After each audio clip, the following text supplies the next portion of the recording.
प्यारे छात्रों, आज मैं आपके सामने एक ऐसी महत्वपूर्ण वीडियो लेकर के उपस्थित हुआ हूँ एजुकेशन चैनल हिट्स के माध्यम से।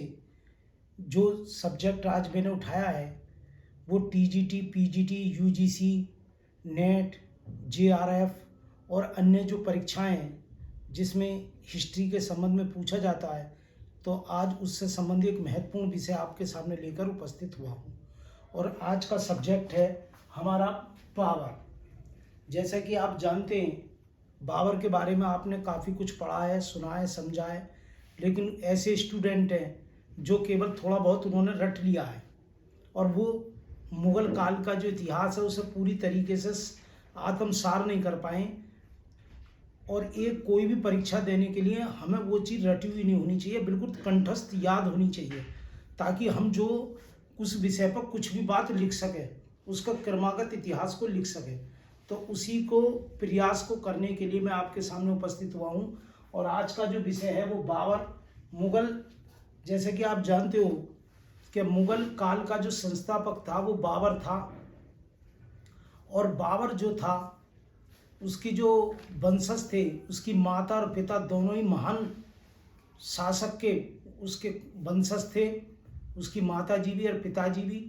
और बाबर ने अपनी पुस्तक बाबरनामा लिखी थी और वो चुगताई भाषा में लिखी थी। याद रखना, ये टीजीटी का, पीजीटी का और आपकी परीक्षा से संबंधित प्रश्न, बाबरनामा किस भाषा में लिखी गई। बाबरनामा जो लिखी गई वो चुगताई भाषा में लिखी गई। और बाबरनामे का मतलब है बाबर की आत्मकथा।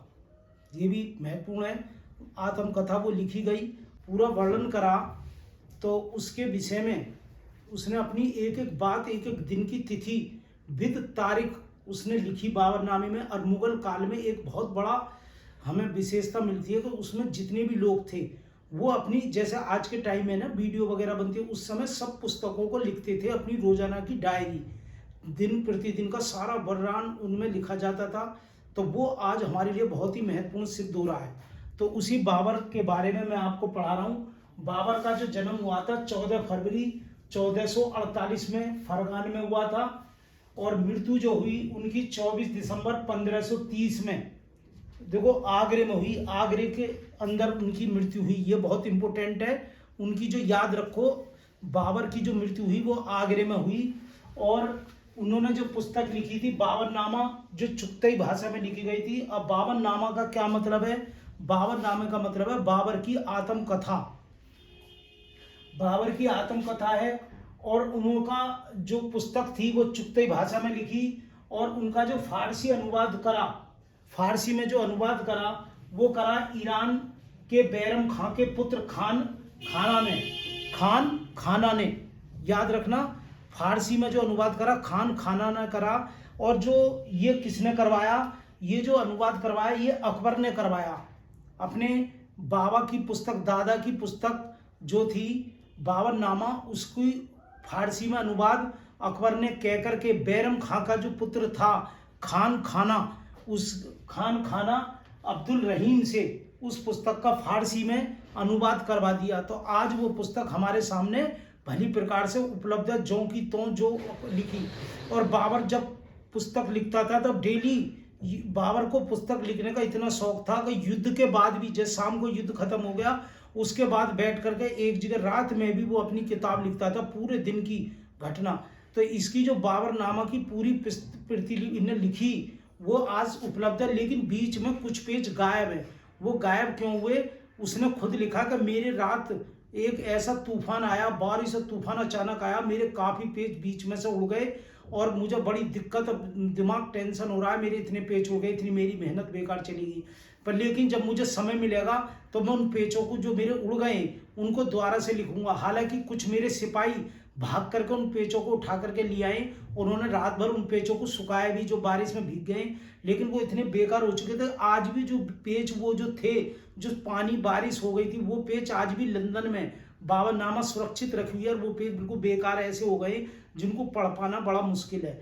तो वो कह रहा था मैं बाद में लिख दूंगा, लेकिन बाद में उसे इतना समय नहीं मिल पाया जो उन बाकी पेजों को वो क्या करता, बाबरनामा में लिख देता। तो ये मैं कुछ पहले टॉपिक जो महत्वपूर्ण है। फिर दूसरा शब्द, अगला शब्द आता है बाबर। शब्द का क्या अर्थ है? बाबर का मतलब क्या है? बाबर, उसका नाम बाबर क्यों, जहरुद्दीन बाबर कहा गया था, लेकिन उसका नाम बाबर क्यों रखा गया? तो बाबर जो रखा गया, बाबर का मतलब है ये बब्बर, बाबर का मतलब है बब्बर। बब्बर किसे कहते हैं? बब्बर शेर। तो बाबर की ताकत को और शक्ति को देखते हुए उसका नाम बब्बर था। तो बब्बर का भाषा में क्या हो गया? बाबर हो गया, इसलिए उसका नाम बाबर रखा गया। और उसके पिता थे शेख मिर्जा, माता थी कुतलुक निगार खानम, कुतलुक निगार खानम, और दोनों ही महान वंश के संस्थापक थे। शेख मिर्जा जो पिता थे वो तुर्क वंश के थे, और कुतलुक निगाम खानम जो मंगोल वंश की थी। तो उसकी जो बाबर की जो शरीर में दो महान वंशों, जो एक योद्धा वंश थे, लड़ाकू वंश थे, उनकी खून में वो दोनों का संचार हो रहा था। अगला है भारत पर निमंत्रण। भारत वो क्यों आया? भारत पर जो निमंत्रण, भारत में वो आना नहीं चाहता था, लेकिन उसे कुछ जो राजा थे उन्होंने उसको खुद निमंत्रण दिया कि तुम भारत पर आओ और अटैक करो, और उसे निमंत्रण देकर बुलाया। इब्राहिम लोदी, सैयद वंश इब्राहिम लोदी का जो सरदार था, जो गवर्नर था बहम लोदी, उसका जो लड़का था दिलावर खां, उसने खुद बाबर को भारत में अटैक करने का निमंत्रण दिया था। और बाबर की इसमें क्या था, बाबर का जो वंशज थे तुर्क, वो पहले भारत में पहले भी आ चुके थे, और जिन जिन रास्तों से वो आए थे उन्होंने अपना पूरा साम्राज्य फैलाया था। लेकिन तुर्क जो थे उन्होंने क्या करा था, जो भारत को जीतने के बाद, लूटने के बाद, वो वहाँ के लोगों को राज सौंप गए थे और वो चले गए थे। जाने के बाद में इतने साल बाद भी जब बाबर ने अपने माता पिताओं से वो कहानी सुनी थी कि हमारे बाबा ने वहाँ गए थे और कब्जा किया था और इतनी वो करे थे और वहाँ के राज वहाँ के लोगों को सौंप आए, तो उसकी वो ये कहता था ये जो भारत का जो ये हिस्सा है उत्तरी, जो तुम्हारा पंजाब है, दिल्ली है, इधर का जो इलाका है, और ये जम्मू कश्मीर इधर के जो इलाके हैं, पाकिस्तान है, ये सब इलाका हमारा है। हमारे बाबा ने, हमारे हमारे वंशजों ने इन्हें दान में दे गए थे, तो हमें इन्हें वापस लेना चाहिए। ये चीज़ उसके अंदर बचपन से ही भरी हुई थी, वो चाहता था मुझे वापस ले। तो यहाँ का जो सैयद वंश जो था, जब उनके गए थे तुर्क तो सैयद वंश को दे गए थे। सैयद वंश की जो अगला वो था इब्राहिम लोदी। इब्राहिम लोदी का जो सरदार था बहन लोदी, उसका पुत्र दिलावर खां खुद वहां पर उपस्थित हुआ, और उसने बाबर से ये कही कि भाई तुम आओ और हमें इब्राहिम लोदी से आज़ाद कराओ और तुम यहाँ करके शासन करो।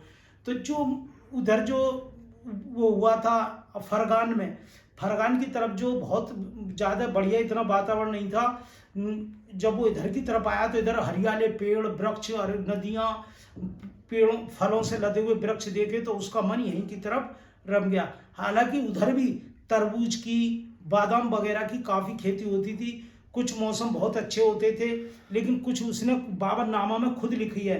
एक बाबरनामा उसकी पुस्तक है जिसे आप देख सकते हैं, ये बाबरनामा उसी की पुस्तक है, जिसमें उसने जैसा लिखा है उसी का हिंदी में ये अनुवाद कर दिया गया बाबरनामा में।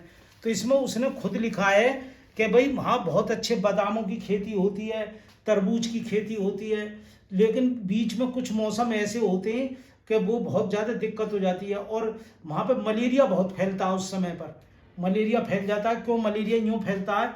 वो कहते हैं इधर की तरफ से एक चिड़िया आती है, उत्तर की तरफ से, ऐसा लोगों का भ्रम है, वो चिड़िया मलेरिया और हैजा फैला जाती है। तो ये सारी बातें बाबरनामा में सब लिखी हुई हैं। बड़ी रोचक किताब है। इसे मैं अगली वीडियो में भी आपको पढ़ करके जो इम्पोर्टेंट है वो निकाल करके नोट्स वो आपको बताऊंगा। तो ये बाबर ने फिर उसके बाद में जब वो आया तो इसने अटैक करा। तो इसका जो पहला युद्ध हुआ वो कहाँ हुआ? वो हुआ फरवरी 1526 में पानीपत का युद्ध हुआ। तो पानीपत का जो युद्ध हुआ, इस युद्ध में क्योंकि ये महान युद्धों जो वंशजों का पुत्र था, इसे सारी जानकारी थी युद्ध की। भारत में जो था युद्ध लड़ने वाले सब परंपरावादी थे, ये अपने सैनिकों को बहुत अच्छी तरह तैयार रखता था। दूसरा, इसने अपनी बाबरनामा में खुद लगा ये क्या, जैसे अटैक करते थे कहीं भी और वहाँ से जो इन्हें माल मिलता था, हीरा जवाहरात सोना चांदी, और जो हीरा सोना चांदी मिलते थे और लड़कियां मिलती थी उनको भी मतलब एक तरह का वस्तु ही समझते थे। और अब ये अपनी सेना में ताकत बढ़ाने के लिए और उनमें उत्साह पैदा करने के लिए बीच बीच में उनकी दावतें शराबों की दावत और लड़कियों को बांट देता था। लड़की 4-4 सैनिकों के बीच में एक एक लड़की और हीरे जवाहरात बांट देता था ताकि उनमें ताकत रहे। और भारत में पहली बार तोप, भारत में बाबर के टाइम में देखी गई पहली बार जो अटैक करा बाबर ने, तोप का जो यहाँ पे पहली बार चलन में आया वो बाबर। तो यहाँ के लोग जो युद्ध जब सामने हुआ तो यहाँ की सेना के पास जो होते थे हाथी बहुत होते थे, हाथियों की संख्या ज्यादा होती थी। तो जब तोप छूटी तो हाथी उल्टे भाग लिए डर की वजह से। तो जो अपने ही सैनिक उनसे दब करके कुचल के मर गए।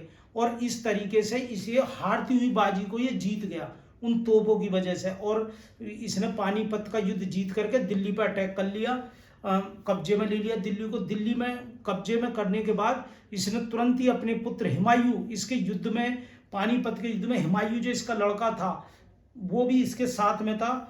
और उसने तुरंत ही कही कि भाई तुम जाकर आगरे पर अपना कब्जा कर लो। तो जब वो हुमायूं आगरे पर पहुंचा तो उस समय जो आगरे पर जो शासन कर रहा था वो ग्वालियर के राजा विक्रमजीत जो थे वो शासन कर रहे थे। तो उनको युद्ध में मार दिया। तो उनका परिवार वहां से भागने की तैयारी कर रहा था बच करके। जब हुमायूं पहुंचा तो जब वो बच करके भागने की कोशिश कर रहे थे तो हुमायूं ने जाकर उन्हें घेर लिया। जब उनकी तलाशी ली तो उनके पास दुनिया का सबसे महंगा कोहिनूर हीरा मिला, दुनिया का सबसे महंगा। उस कोहिनूर हीरे के बारे में ये कहा जाता है कि वो खुद बाबर ने अपनी पुस्तक में लिखा कि कोहिनूर हीरा जो हुमायूं लेकर के आया है और आज मुझे पेश करा है, इसके बारे में विद्वानों का ये विचार है कि इससे पूरी दुनिया को 2.5 दिन तक खाना खिलाया जा सकता है।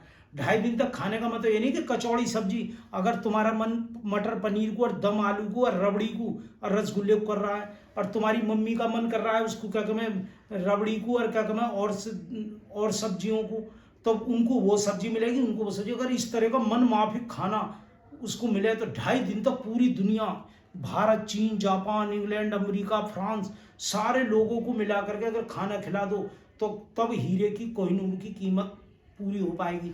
तो वो जो कोहिनूर हीरा ले जा करके हुमायूं ने अपने पिता बाबर को सुपुर्द करा। तो बाबर को दे दिया। बाबर को देने के बाद बाबर ने अपने पास उसे सुरक्षित रख लिया।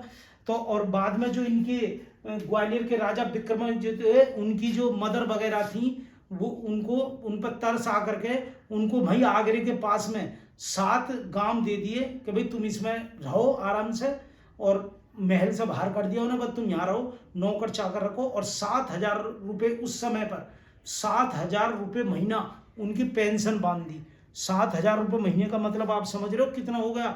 7,000 रुपये महीने का मतलब है उस समय पर बाबर की जो पुस्तक है और जो बाबर की जो दादी है वो जो है बुआ है दिलदार बेगम, वो भी पुस्तक लिखने का उन्हें बहुत शौक था। तो उस समय घी जो था ये समझ लो देसी घी 1 रुपये तोला था, 1 रुपये किलो। उस समय पर 1 पैसा का 1 किलो घी था। और सोना जो था वो 32 पैसे का 1 तोले सोना था, 10 ग्राम सोना 32 पैसे का था। और उस समय उन्हें 7,000 रुपये की पेंशन दी गई। तो लगा लो कितने रुपए उन्हें पेंशन दे दी, भाई मौज करो पर शासन में बीच में मत अटको। यही नीति बाद में अंग्रेजों ने भी अपनाई जो इन्होंने अपनाई। तो इस तरीके से ये हो गया।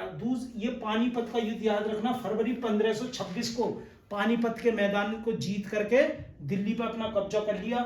फिर धीरे धीरे क्या हुआ, पंजाब के 15 अगस्त 1527 को खानवा का युद्ध लड़ा गया, जिसमें राणा सांगा जो कि एक राष्ट्रभक्त थे, उन्हें बड़ा नागवार गुजरा के विदेशी जाति ने आकर के हमारे ऊपर कब्जा कर लिया। उन्होंने अपनी शक्ति बढ़ाई और उन पर अटैक करा।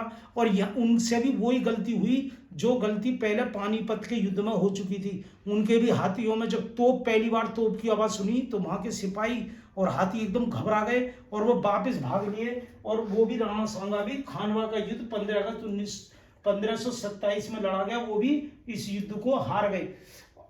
अगली बात आ रही है, बाबर के अंदर जो था बहुत शक्तिशाली था बाबर, हिम्मत वाला और शक्तिशाली। 12 वर्ष की आयु में यह अपने पिता की मृत्यु के बाद गद्दी पर बैठ गया था और तभी से सपना भारत में आने का सपना देखने लगा था।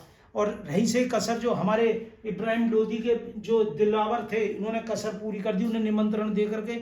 और जब ये युद्ध भारत की तरफ बढ़ा तो इसे जब ये बढ़ा तो इसे पता पड़ती रही कि यहाँ हमारे तुर्क जो थे, हमारे पूर्वज थे, वंशज थे, वो यहाँ से गए थे। तो बड़ा अपने को गौरवान्वित महसूस करता था। तो बहुत ही मार काट हुई उस समय। कई जो कुछ लोगों ने इन पर अटैक करे, जब इनकी सेना पहाड़ों के बीच में से निकल रही थी, किसी ने पत्थर, ये बाबरनामा पुस्तक में लिखा हुआ है स्पष्ट कि हमारे ऊपर से पत्थर, पहाड़ों पर से पत्थर फेंक दिए, किसी ने कुछ करा, किसी ने इनाम दिया और तुरंत ही हार स्वीकार कर लिए। ऐसे भी बहुत लोग मिले। तो उस समय के जो लोग थे वो लालची किस्म के रहे, कुछ जो इनने मतलब मीट मांस मच्छी उनको दान करा और जो पुरस्कार दिए, उस चक्कर में इनकी दास्ता वो क्या करते चले गए, स्वीकार करते चले गए। तो ये सारा इनके स्थापित होने का मुख्य कारण रहा। और इसकी जो क्षमता थी बहुत ही शक्तिशाली था। इसके अंदर एक सबसे बड़ी विशेषता ये थी कि ये सुबह के समय एक पतली सी दीवार पर, एक 2 फुट चौड़ी दीवार पर 2 आदमियों को अपनी बगल में दबाकर उस दीवार पर दौड़ता था। तो उसने खुद बाबरनामा में लिखा है। तो इस बात से अंदाजा लगता है कि कितनी शक्तिशाली रहा होगा और कितना हिम्मत वाला। एक इसने सबसे बड़ी बात ये लिखी है बाबर ने कि उसने जब भी कभी भारत आया और रास्ते में जितनी भी नदी पड़ी तो सिपाहियों ने तो नावों से उनको तैर कर, नावों से बैठ के पार करा, पर इनने कभी नाव में नहीं बैठा।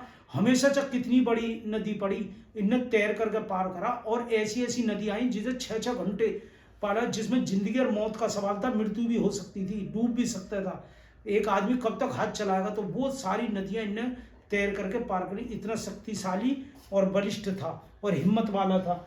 अच्छा, फिर इसके बाद जो इसकी पत्नी थी, इनके 7, 8, 9 के करीब इसकी पत्नी हुई है।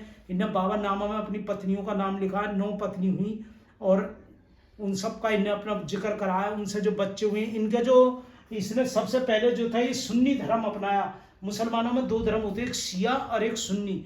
तो पहले ये सुन्नी मुसलमान था, लेकिन बाद में थोड़ा सुन्नी जो मुसलमान होते हैं वो ज़्यादा वो होते हैं कट्टर, लेकिन बाद में इसने थोड़ा उससे हट करके फिर शिया धर्म को अपना लिया, शिया मुसलमान बन गया और धीरे धीरे ये शिया पे आचरणों को करने लगा, शिया मुसलमान बन गया।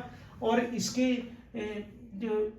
जो शिया मुसलमान बनने के बाद तो इसने थोड़ी अपने जो और लोग हैं उन्हें भी अपने में शामिल कर लिया।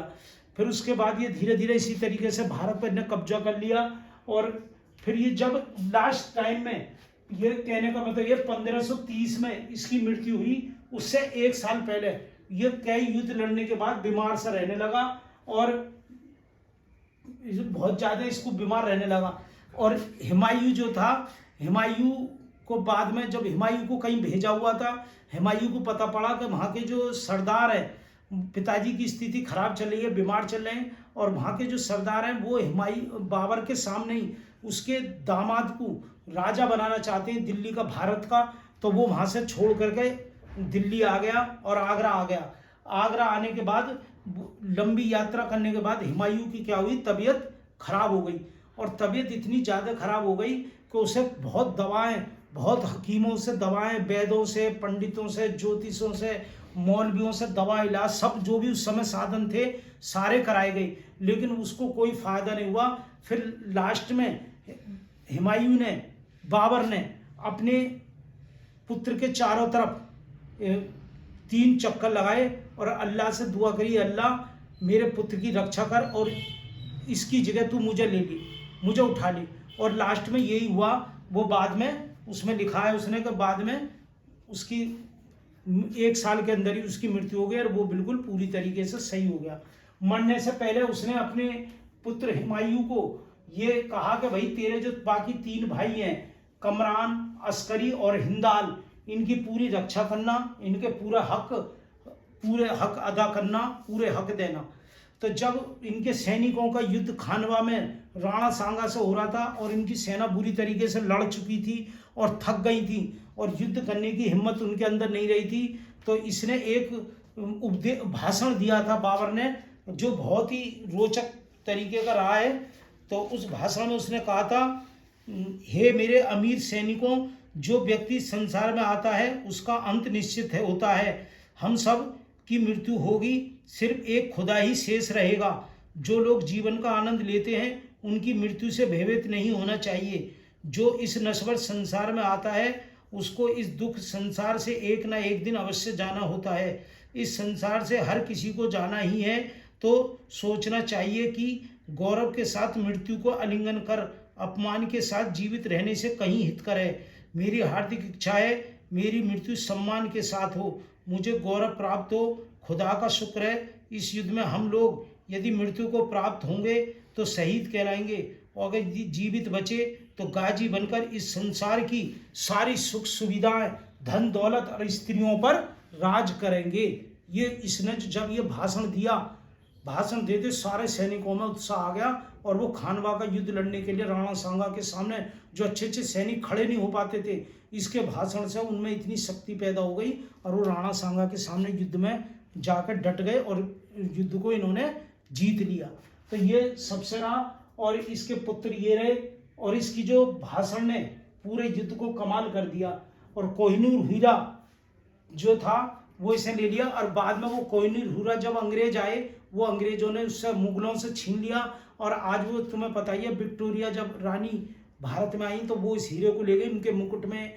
लंदन में आज भी पेरिस में वो हीरा उनके मुकुट में सुरक्षित कोहिनूर हीरा रखा हुआ है, जो सरकार उसे वापस लाना चाहती है। वो प्रक्रिया चल रही है, लेकिन वो आज भी सुरक्षित है। तो कहने का मतलब इसमें जो इम्पोर्टेंट पर्सन है जो पेपर से संबंधित है, आपको सारी कहानी बता दिया है। एक तो बाबर का जन्म 14 फरवरी 1448, इसे थोड़ा सा रट लो, और स्थान है फरगान, 14 दिसंबर 1530 मृत्यु है आगरे में, इसे रट लो।